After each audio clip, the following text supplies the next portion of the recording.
Eba, Maman Codina, Lunaria, écoute ça.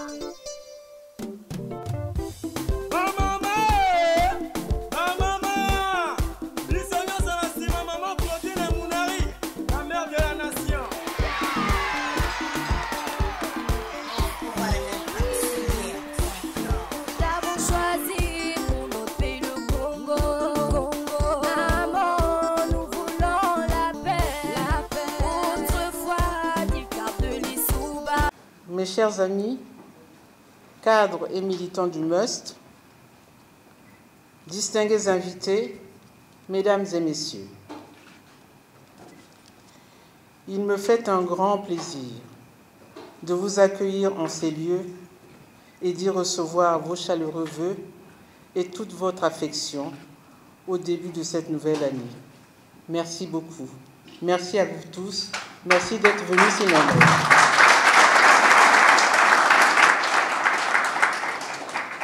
J'ai bon espoir que chacun de vous, en dépit des épreuves, a passé un merveilleux temps des fêtes avec ceux qui sont chers à son estime. Je forme le vœu, tout au long de la nouvelle année, que la santé vous soit acquise et que la prospérité et le bonheur vous accompagnent. Recevez, mes chers amis, cadres et militants du MUST, mes meilleurs vœux pour l'année 2021.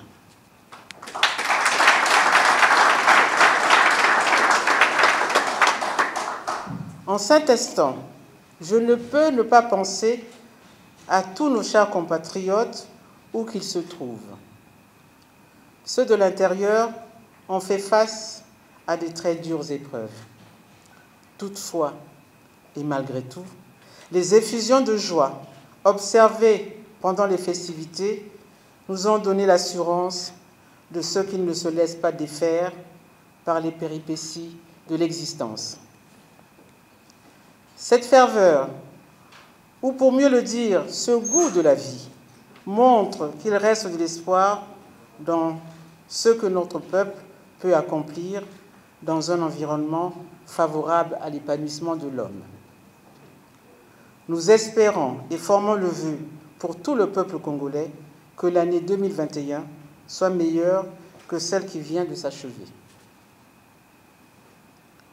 Nos compatriotes de la diaspora ont eu un peu plus de chance que ceux de l'intérieur en bénéficiant généralement d'un environnement protecteur. Ils n'ont cependant pas été épargnés par les contraintes imposées dans le monde entier par la pandémie de la Covid-19.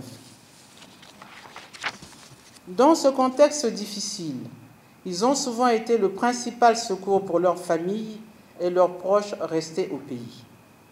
Nous saluons leur élan de générosité et leur souhaitons une bonne et heureuse année 2021.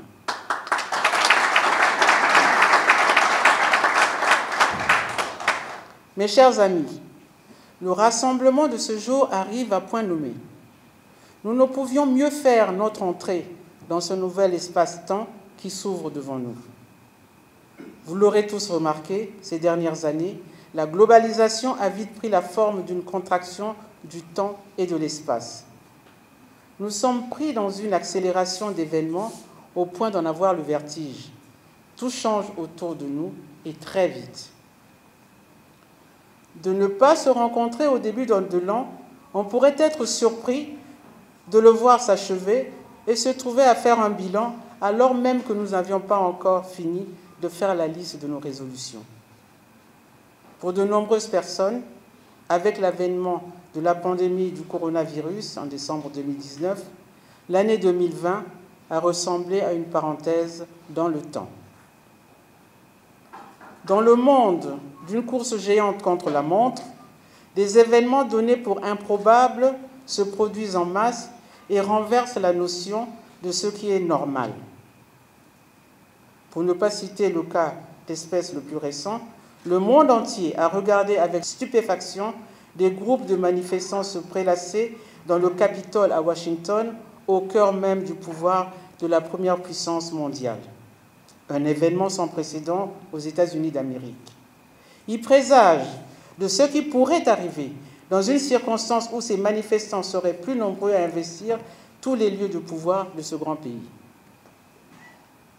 Ces événements, mes chers amis, insinuent le rappel qu'il existe encore des forces réactionnaires tapies dans les sociétés, qu'elles sont mieux entraînées et mieux équipées. Elles peuvent perturber le fonctionnement des États les plus stables et, à travers eux, toute la société internationale. Nous savons combien ces occurrences doivent à la personnalité du président sortant des États-Unis et aux circonstances de son élection. De fait, la démocratie, longtemps considérée erronément par d'aucuns comme un acquis irréversible, se révèle comme un processus qui doit plus que jamais faire ses preuves en s'adaptant à la nouvelle donne technologique. Ceci est d'autant plus vrai que la réussite économique, notamment matérialisée par la sortie spectaculaire des millions de Chinois de la pauvreté dans la dernière décennie, donne l'illusion d'une équivalence entre les régimes dits autoritaires et les régimes libéraux. Cette conjoncture, mes chers militants, mes chers camarades, convoque tout le sens des responsabilités des dirigeants politiques des partis et associations qu'ils dirigent. Les uns et les autres ne peuvent plus faire comme il y a seulement 5 ans.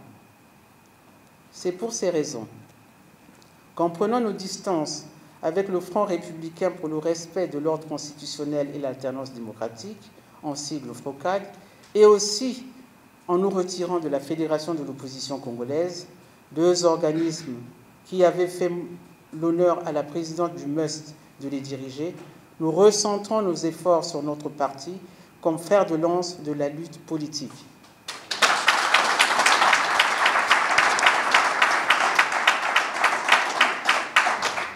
Dans les tourdiments du monde, notre peuple a besoin d'associations et de partis politiques qui concourent à éclairer son chemin et à la formation de ses suffrages. Le MUST, je vous fais confiance, prendra toutes ses responsabilités dans ce défi majeur.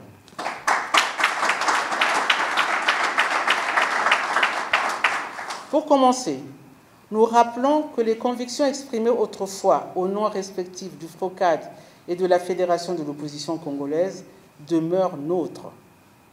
Elles sont intimes à notre vision et sont inséparables de notre engagement politique. En effet, le MUST n'accepte pas et n'acceptera pas que des Congolais soient détenus pour avoir exercé leur droit constitutionnel de participer à une élection, fût-elle présidentielle. La République ne peut s'accommoder des prisonniers politiques ou des prisonniers d'opinion. Il y a encore des prisonniers politiques dans notre pays. Pour ne citer que le général Jean-Marie Michel Moukoko et André Okombi Salissa sont des prisonniers politiques. Nous le déclarons sans ambages et nous réclamons leur libération.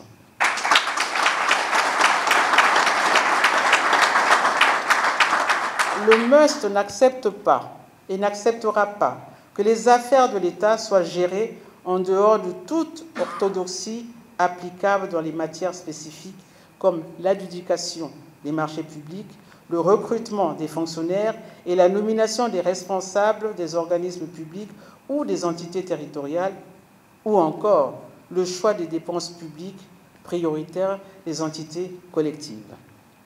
À ce titre, et par exemple, aucune valeur ajoutée ne nous a été rapportée à la suite de la célébration en octobre 2020 de la ville de Brazzaville comme capitale de la France libre.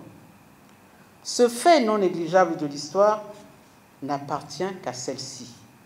Rien ne justifie qu'il prime les dépenses de santé, d'éducation, des pensions des retraités et des bourses étudiantiles qui, nous le savons, accablent nos compatriotes dans l'indifférence du gouvernement.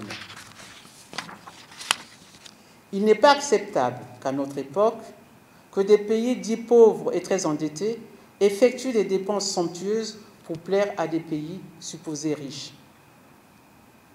À l'ère de la toute-puissance de la diplomatie économique, le mésusage de l'argent public doit être banni. Comme dans un ménage, un État en crise ne peut s'abandonner à des complaisances avec des deniers publics quand ses enfants sont prêts à se jeter aux fauves marins pour fuir la misère.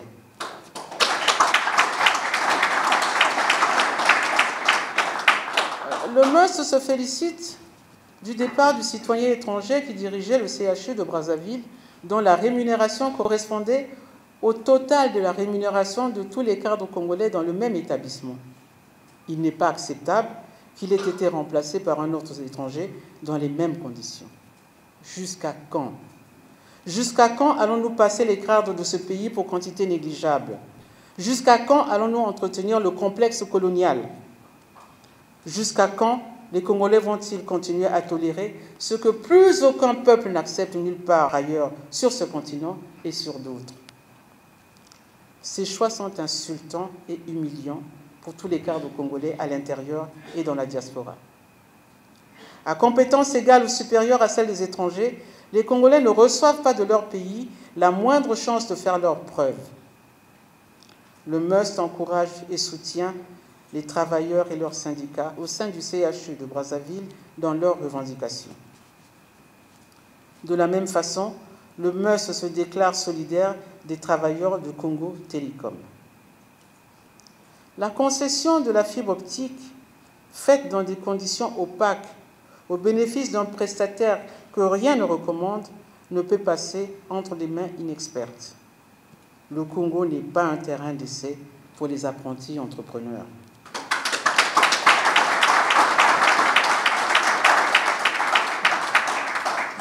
Nous devons nous respecter. Nous l'avons dit par le passé.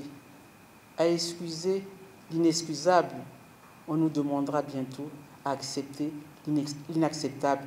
Nous y sommes. Mes chers amis, mesdames et messieurs, il y a exactement 7 mois, des administrateurs ont été nommés pour diriger les mairies d'arrondissement et les districts. Les choix partisans effectués réduisent l'État à la coloration d'un parti, lequel, faut-il le rappeler, est solidaire du chaos dans lequel les dirigeants actuels ont plongé notre pays. Les choix qualitatifs de ce processus de désignation des responsables locaux appellent des réserves. Il en a résulté un abaissement de l'État et de ses démembrements dans l'estime de nos compatriotes.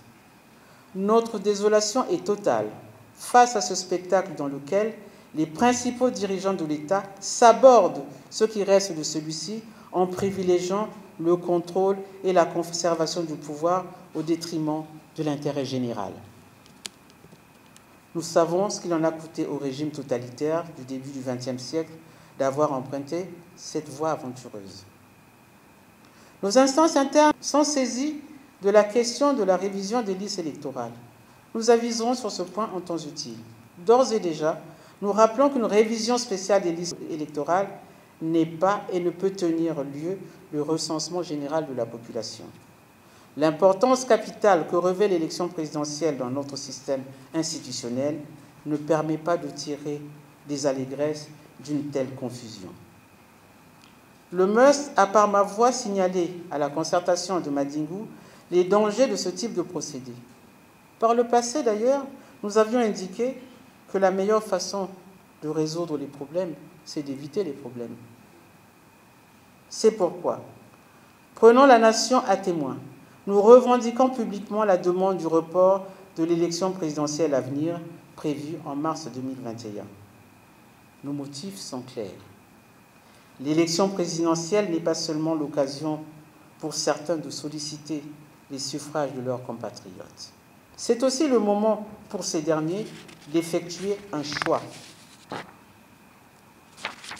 Nous le savons, le dernier recensement de la population effectué dans notre pays remonte à l'année 2007.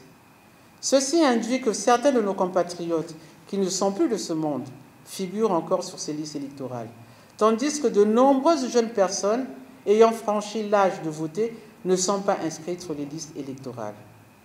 Accepter que l'élection présidentielle à venir ait lieu dans ces conditions reviendrait à se porter solidaire d'une amputation du droit constitutionnel de nos compatriotes de participer à la délibération sur le destin national. Un tel choix serait contraire à ce qui fonde notre lutte politique. C'est pourquoi nous demandons à ceux qui prennent ou concourent à la prise des décisions en matière de gouvernance électorale d'envisager l'organisation de l'élection présidentielle à venir sous l'angle de la responsabilité, du respect des droits fondamentaux et des principes. Nous les invitons à ne pas perdre de vue que l'élection doit toujours être une solution, jamais un problème. Nous avons la possibilité d'éviter que le prochain scrutin soit l'occasion de tensions politiques nouvelles.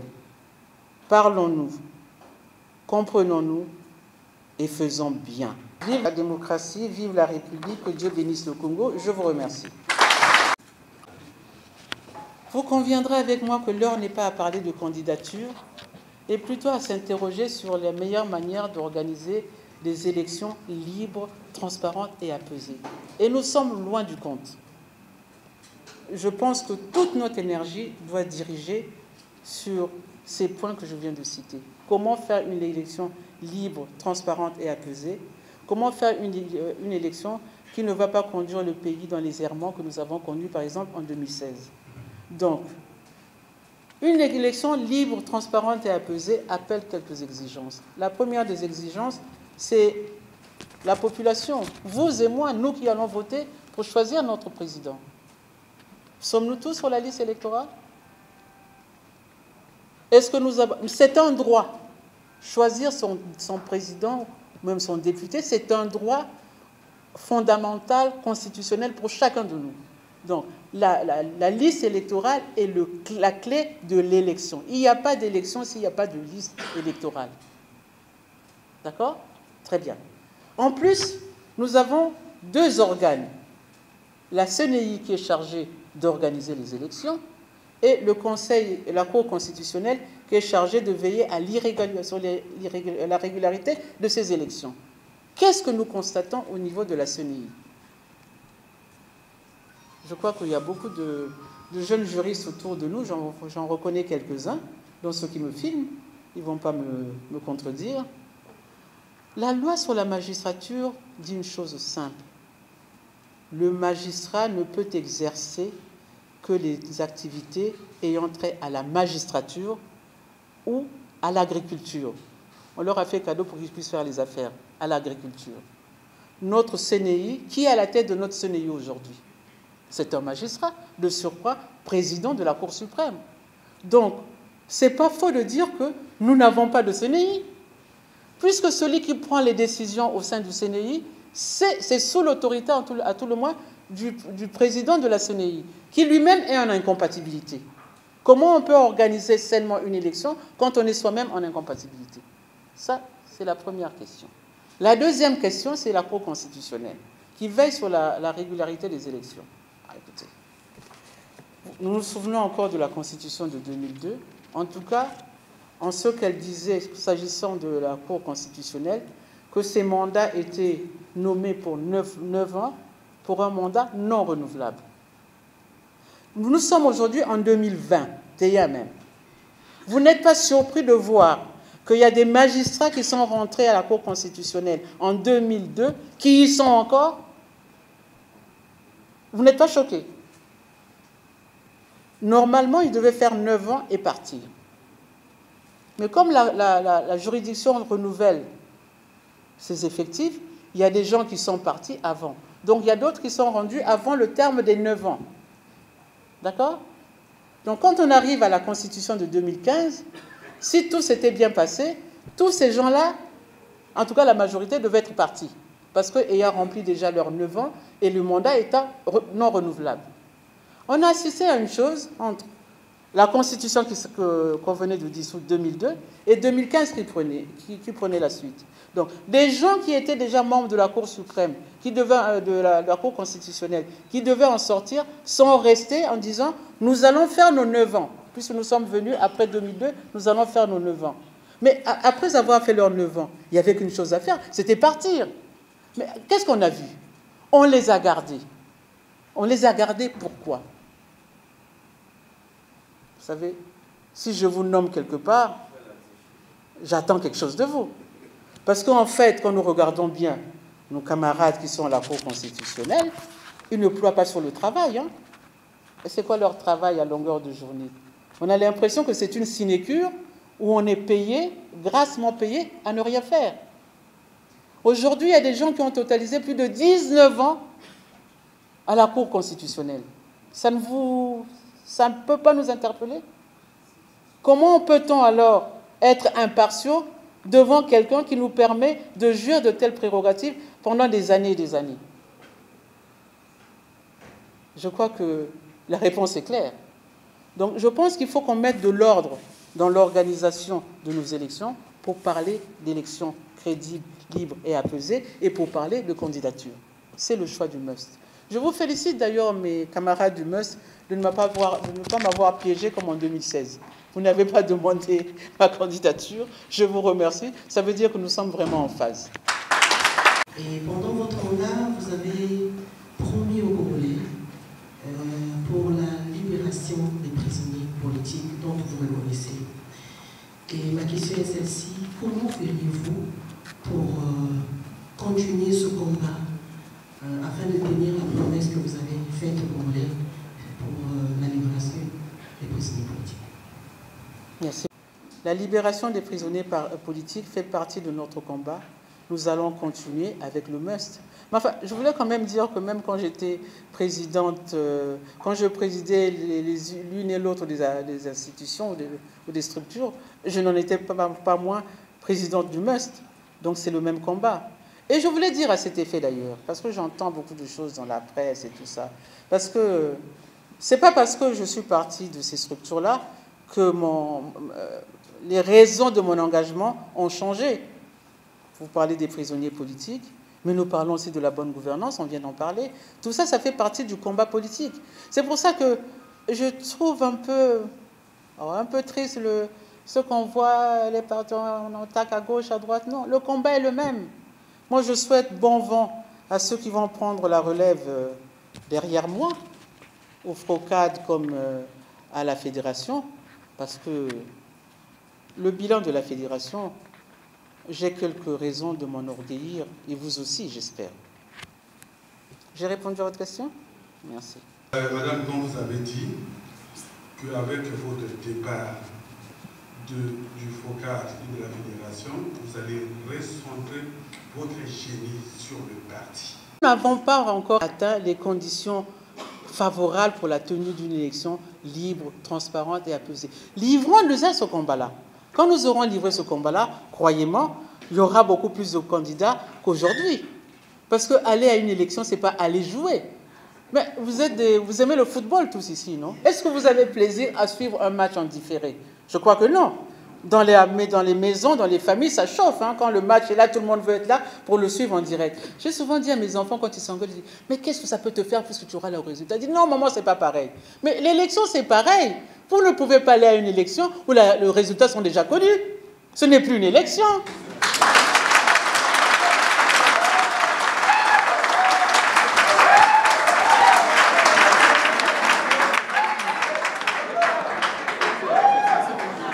C'était la dernière question, c'était celle de Dimi. Merci beaucoup. Bonne année encore une fois. Eba, Maman Codina, Lunaria, écoute ça.